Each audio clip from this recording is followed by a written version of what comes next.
Donc vous êtes en train de me dire que le chouchou des Barcelonais c'est un gros lâche, une baltringue. C'est pas moi qui le dis, hein. Mais dans le livre autobiographique sur Lewandowski, il y a un passage qui a interpellé beaucoup de monde. À la 89e minute du match Inter-Barcelone, lors du match retour de la demi-finale de la Ligue des Champions, alors que l'Inter tentait d'égaliser, Flick voulait faire entrer Christensen pour renforcer la défense.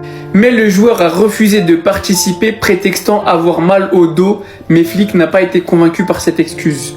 Flick a donc gardé son sang-froid, sachant que son équipe allait être bombardée de centres. Il a voulu faire entrer Christensen, mais le joueur a refusé. À ce moment-là, il a fait entrer Lewandowski à la place de Ferran pour pouvoir jouer les ballons de la tête.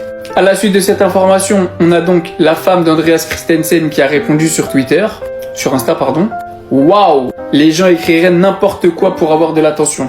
Donc normalement, on devrait se dire bénéfice du doute. On n'a qu'une version, qu'un seul son de cloche. Mais, il y a un mais. Il y a des années de ça, à Chelsea, lorsque Chelsea était entraîné par Sarri, on pouvait déjà lire ça. Une habitude pour Christensen.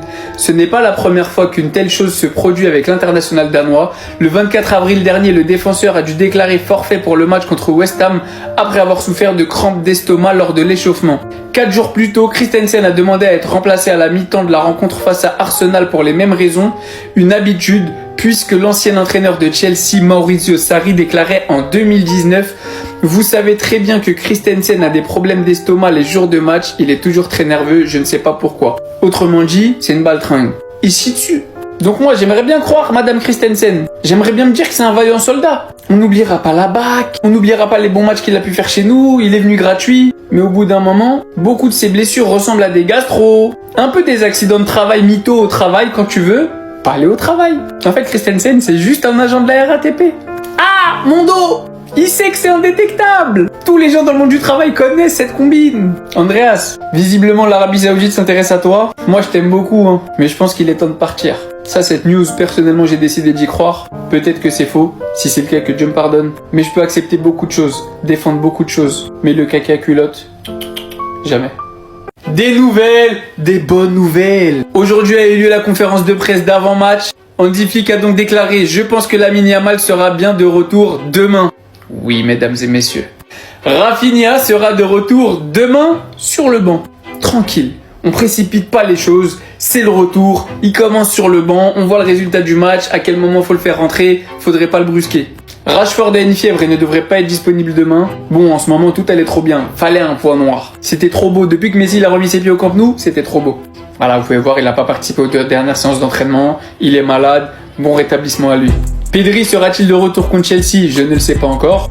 Pas de nouvelles par rapport à Pedri contre Chelsea, mais Cole Palmer est de nouveau blessé. Bon rétablissement à lui, très sincèrement. L'Anglais s'est fracturé l'orteil en se cognant le pied chez lui et est d'ores et déjà forfait pour les matchs face au Barça et à Arsenal. Du coup, on ne sait pas si Pedri sera là, mais on sait que Cole Palmer ne sera pas. Mais d'après toutes les sources, le processus de récupération de Pedri se passe bien et il devrait revenir. Si c'est pas pour Chelsea, ça devrait pas tarder après Chelsea. Et pour revenir sur Lamine Yamal, Hansi Flick a déclaré « Je pense que Lamine Yamal est prêt pour demain. Il a très bien travaillé et j'en suis content. Je pense que c'était bien pour lui de se reposer des matchs des 2 dernières semaines. Le fait de pas avoir participé à la trêve, ça lui a fait du bien. Quoi de plus logique? Maintenant les gars, on compte sur vous. Victoire claire, nette, précise pour ce retour au Camp Nou. Pour finir les choses dans un cholololololo. À demain. Vous connaissant dans les commentaires, vous allez certainement faire vos blagues habituelles. Mais pouvons-nous rêver jusqu'au bout? Non, est-ce qu'on peut rêver? Moi, quand je vois ça, Harry Kane avec un ballon du Barça quand il était jeune, oui, je peux rêver jusqu'au bout. Il est resté en prison à Tottenham pendant je ne sais combien d'années. Actuellement, au Bayern, il est en pétard. Pour un Anglais, quand tu passes d'Angleterre à l'Allemagne, en termes de météo, les gars, le changement, il est pas trop top, non? À Barcelone, il fait beau. De toute façon, Harry Kane, moi, je parle pas. Va demander à Rashford, tu vas voir, il vit sa best life. Depuis qu'il est au Barça, tu le vois toujours sourire, tout le temps. Enfin bref, par FF Polo, l'idée d'un transfert d'Harry Kane prend de l'ampleur à Barcelone. Le club le préfère à Julian Alvarez pour l'été prochain en raison de son instinct naturel de buteur. En vrai, c'est surtout le prix. T'en as un qui a une clause à environ 60 millions, l'autre qui joue à l'Atlético sous contrat, c'est encore une galère. Son arrivée ne sera possible que si Lewandowski quitte le club. Ce qu'il faut savoir les gars, c'est que Lewandowski actuellement il prend un énorme salaire. Avec le départ de Lewandowski, du coup il y aura une grosse marge. Le retour du Camp Nou, sûrement des leviers. Peut-être que cet été il y aura des départs aussi. Et surtout qu'au dernier mercato, le Barça n'a pas beaucoup dépensé. Enfin bref, dans tous les cas, peu importe, le Barça doit recruter un neuf. Maintenant, qui et pour combien, ça pour l'instant nous ne savons pas. Et l'idée Harry Kane, personnellement, elle me plaît beaucoup. Sinon vous les gars, vous en pensez quoi? Ramenez-vous sur Snap, on s'ennuie. Je crois que c'est notre moment les gars. Déjà l'appel de phare des 66 millions de clauses pour Harry Kane. Et cette fois-ci, le leak de cette photo, Harry Kane avec un ballon du Barça, sûrement à son anniversaire, vu la décoration. Je sais ce que vous allez dire, mais Juan, c'est quelqu'un qui lui a offert, c'est un cadeau, ça se voit. Peut-être que lui, il supportait pas le Barça. Soit la personne, elle lui a offert parce qu'elle sait qu'il supporte le Barça, soit la personne, elle l'a offert pour le troll, mais dans ce cas-là, il n'aurait pas pris en photo, il n'aurait pas posé comme ça avec le ballon du Barça. Alors moi, je reste persuadé que Harry Kane, c'est un fan de bière qui va rester au Bayern Munich, qui finira sa carrière là-bas, ou en tout cas qui restera le plus longtemps possible. Mais imaginons. Donc je pense que Harry Kane n'ira pas au Barça, sauf si ce scénario se produit. Harry Kane avec le Bayern gagne la LDC. L'Espagne gagne la Coupe du Monde. Et le gagnant du Ballon d'Or, c'est Lamine Yamal ou Pedri ou quelqu'un comme ça. Harry Kane, il va se dire, je suis parti de Tottenham, j'ai gagné une LDC, j'ai gagné la Bundesliga. Et malgré tout, je suis pas Ballon d'Or parce qu'un joueur barcelonais a fait une année Coupe du Monde. Et là, il va faire comme Lewandowski, il va voir qu'au Bayern, il n'y a pas de buzz, qu'au Bayern, tu peux faire ce que tu veux, il va falloir faire 10 fois plus pour avoir un Ballon d'Or, donc il va aller au Barça. Parce qu'au Barça et au Real Madrid, les Ballons d'Or sont donnés plus facilement et c'est un fait. Donc Harry Kane, fais pas la même bêtise qu'à Tottenham, viens direct au Barça, viens prendre ton Ballon d'Or et kiffe ta carrière, t'es l'un des meilleurs neufs de l'histoire. J'ai une simple question à vous poser. Est-ce que vous êtes prêts? Non, parce qu'il y en a, je crois, vous saisissez pas ce qui est en train de se passer. Le capitaine du FC Barcelone est de retour sur le banc demain. Lamine Yamal, qui est le meilleur joueur du monde, est de retour aussi demain. Johan Garcia, notre gardien titulaire, est normalement de retour demain. La saison du vrai FC Barcelone peut commencer. Là, on va retrouver le duo Rafinha-Yamal. Là, vous allez comprendre ce qu'est le flickball. Parce qu'il y a un flickball sans Rafinha et un flickball avec Rafinha. C'est ça que vous voulez pas comprendre.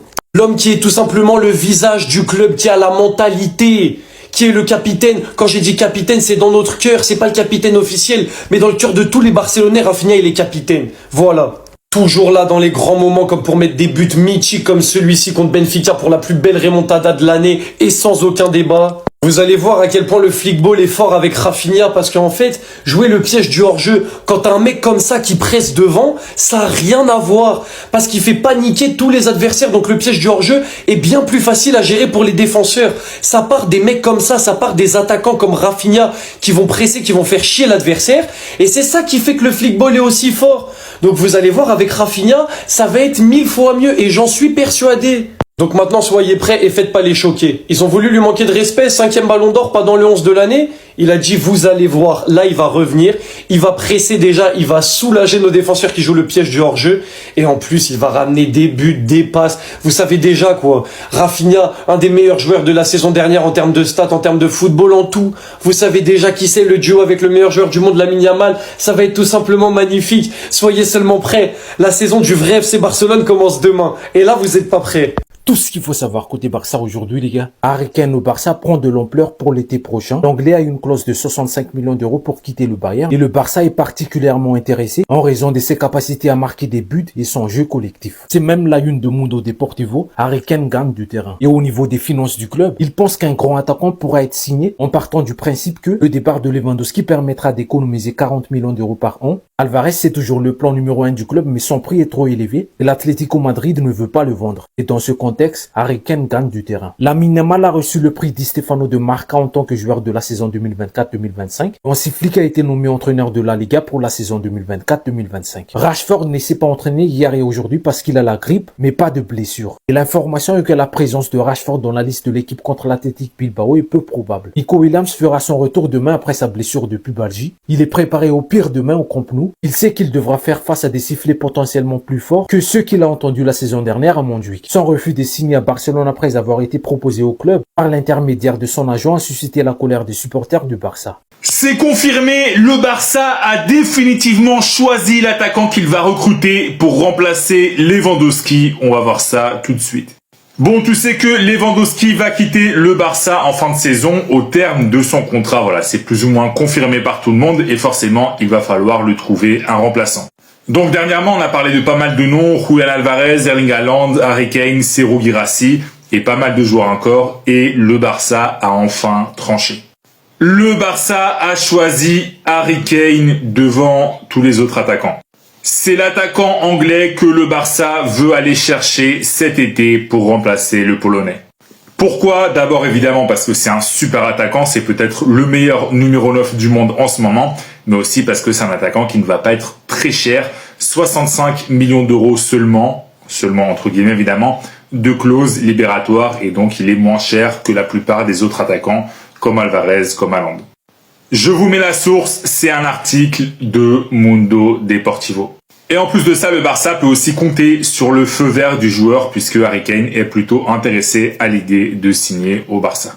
Donc voilà, ça se confirme plus ou moins définitivement. Évidemment, on sait que dans le mercato, il peut y avoir des rebondissements, mais c'est Harry Kane que le Barça veut aller chercher pour remplacer Lewandowski. Et si toi t'es fan du Barça, dis-moi dans les commentaires, est-ce que tu valides Harry Kane pour remplacer Lewandowski ou est-ce que tu aurais préféré un autre attaquant? Dis-moi tout dans les commentaires et si tu veux être au courant de toute l'actu du Barça, je t'invite à t'abonner.